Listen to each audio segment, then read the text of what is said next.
you. I saw such value there.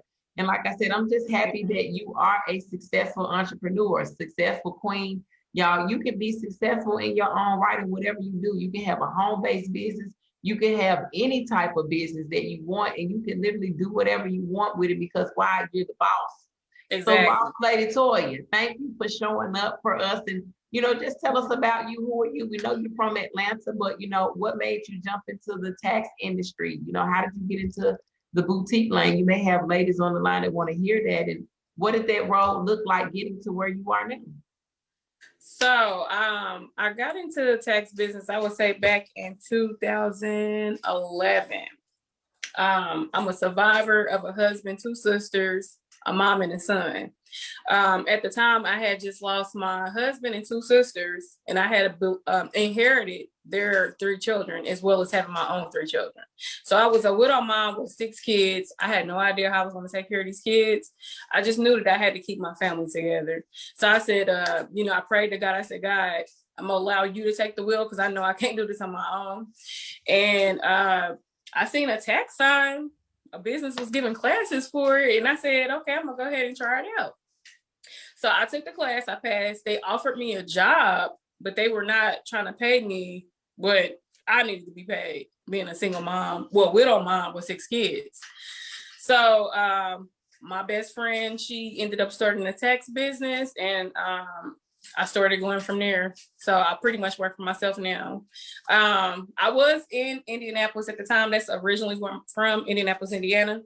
I had the 6 kids, and I'm like, I was just continuing to see loved ones die. I'm like, I got to get me and my kids out of here. I had a relative that was in Atlanta. She was like, cuz, I want you to come here. I think you're going to like it. I know you and the kids are going to make it. I came, I visited, I loved it. I moved my family. Things was looking great. I was getting a lot of opportunities that I was not seeing in my hometown.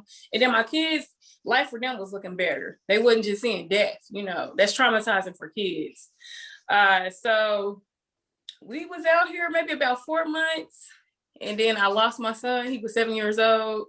Wow. And that just made me really go hard. I did take a break from Georgia for about 17 months. I moved up north because I have family that's in Chicago. My dad is from there.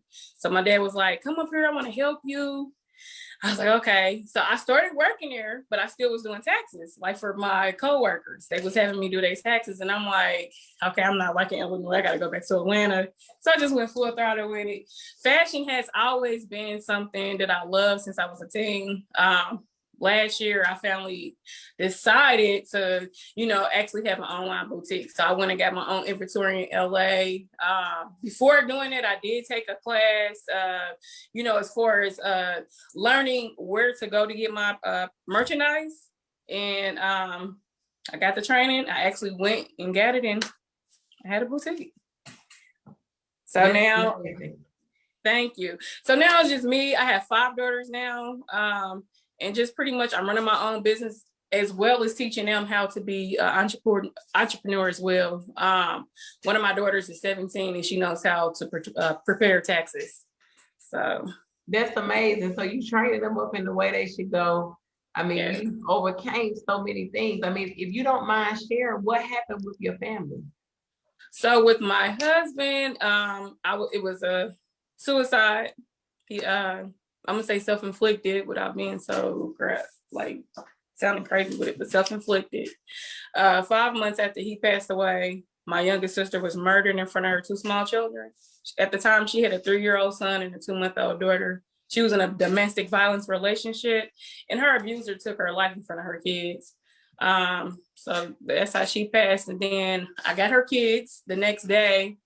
I say about maybe 9 months later, I found out my oldest sister was deceased. And the tricky thing with that, she had been deceased for 9 years. It's a long story, yeah. It's a long story.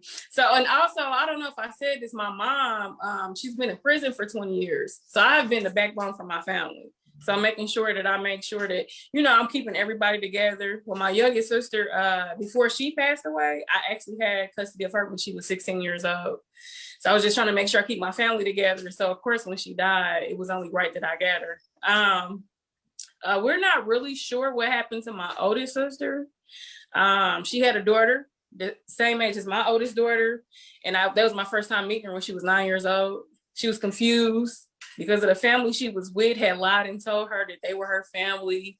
It was actually my sister's boyfriend that took her. He was not the father. He knew he wasn't a father and raised her. She thought that for the 9 years he was her brother and that his mother was her mother.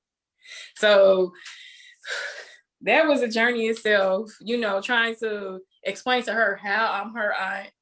It took her some time to get it, but she did get it. She was kind of mentally delayed because they hid her. So she never had went to school for those 9 years until I got her. It's crazy. Like, me and my family is in court, like, this does not seem real. This does not seem real, but it was absolutely real. But she's doing pretty good now. She moved out. She's 18, self-sufficient. She worked for herself. She's doing her thing. So that's all. And then with my son, that was an accidental suicide too. I need to give more education about that. You know how parents, you tell your kids, go to the room and go play. Because he had witnessed my sister being murdered by his dad, he was a traumatized child. So he had severe behaviors. Every day was like living on eggshells with him because he would do a lot of detrimental things at school and at home. So this one particular day, he took a shoestring and he hung himself accidentally trying to do some type of stunt. And that was the last of his life. Girl. Yeah, I told you I had a book. It's a lot. Girl. Do this. Just do this right quick. Just do this. Yeah. Let me tell you something. And I'm still taking care of my mom. She's still in prison. She's been there for 22 years. Yeah. Everybody like, I know it's something that would have killed someone else. Mm-hmm. Toya. Somebody, like, people are in the comments like, what could you tell somebody who's going, like, what is your advice to keep moving? Like, it was like hardship after hardship. And then you're like, oh, I found a way to make money though. Like, how did you go from before I found a way to make money, I had to surrender my life to God, because without God, I would not have made it. So I thank my mother, before she went to prison, she taught me about God. And she actually told me when I was 6 years old, she sat me down and said, well, Toya, this is Jesus. She told me the story. And she said, I'm crying because I hear the story, right? She said, stop crying. She said, one day I'm not going to be here. You're going to need Jesus to get through life. And it's crazy. What she said, I actually did. And I still do to this day. But I would say if someone has a spiritual relationship with God, I don't know what their God is, I would definitely say you need to have a close relationship with your God. And that's the only way you're going to make it. Because without God, I wouldn't be here. I wouldn't be able to smile. I wouldn't be able to do the TikToks or any of that. And, and actually how I started doing it, I have a friend that is a professional model, and he knew my story. He was like, I don't know why you haven't started TikTok. And I'm like, what would I do on there? And he was like, I think you need to tell your story. So I'm just playing around with it. You know how when you're on social media, they say your audience will choose you according to the content you put out? Absolutely. So I think I started with dancing, and that's what got it. So I'm like, this is what I'm gonna do, but then I'm gonna also reveal to people what my story is. Like, how is this girl dancing? What makes you dance? And some people are like, Dad, what makes you, this video makes me happy. What makes you dance? I'm like, okay, I need to put videos out to tell people, like, life after death, literally, you still can't live, you still can smile, you still can dance, you still can be an entrepreneur. So yeah. Toya. An untold story has no value. You are proving that. Both of you all are proving that. Thank you. You all are dropping tonight. If you all kept it to yourself, some people would not be able to survive. Oh my God. You are so right. And I actually have a sibling that actually doesn't like that I tell my story. And she actually has a story, and I tell her, she's my only living sibling from my mom.